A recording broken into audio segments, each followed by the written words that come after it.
RLC circuit.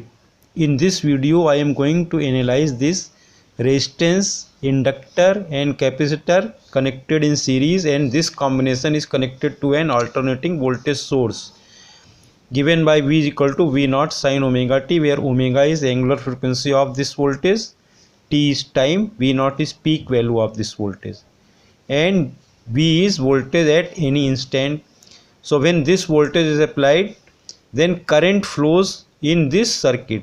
Since resistance, inductor and capacitor are connected in series, so current in each of these elements means R, L and C is same, and this current is same in phase also. But suppose voltage across this resistance is VR, voltage across this inductor is VL, and voltage across capacitor is VC, then there will be phase difference between voltage across inductor and voltage across capacitor and voltage across this resistance. We know that in resistance voltage and current are in same phase, so if this is R, then this is phasor diagram for VR, and VR means voltage across resistance and current through it, I. In case of inductor, current lags behind the voltage by 90 degree, or voltage leads the current by 90 degree, and in case of capacitor, this voltage lags behind the current by 90 degree, or current leads the voltage by 90 degree. So if we connect resistance, inductor and capacitor in series, then this is combined phasor diagram. Voltage across resistance is in phase with current, but voltage across capacitor is behind the current, means voltage lags behind the current by 90 degree, and in case of inductor, voltage leads the current by 90 degree. So this is VL, this is VC. Now VL and VC are out of phase by 180 degree. So this is resultant voltage across this L and C.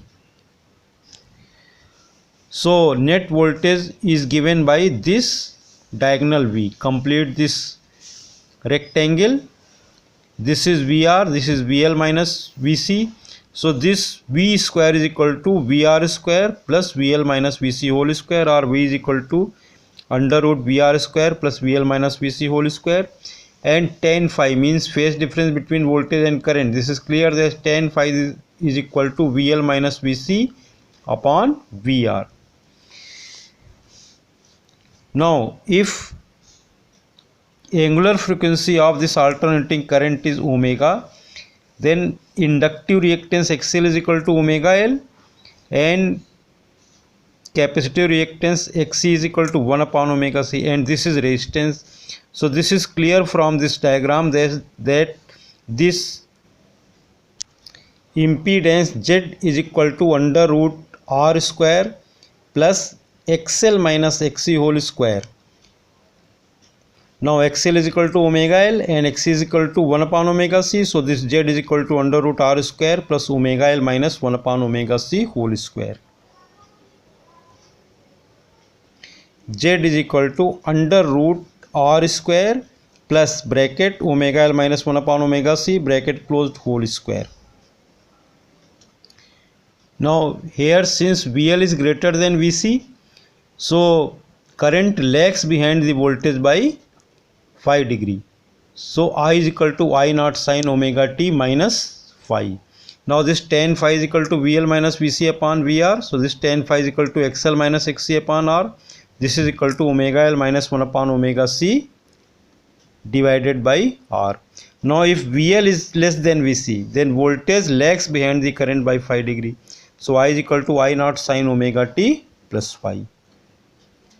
Now this is for you to draw the graph between voltage, current and time for these two cases. This is phasor diagram for this RLC circuit. Omega t on x-axis and voltage and current are on y-axis. So if current leads the voltage, then this is graph for that case. V is equal to V naught sin omega t, then I is equal to I naught sin omega t plus phi. and if current lags behind the voltage, then this is graph for that. So V is equal to V naught sin omega t and I is equal to I naught sin omega t minus phi. Thanks, have a nice day.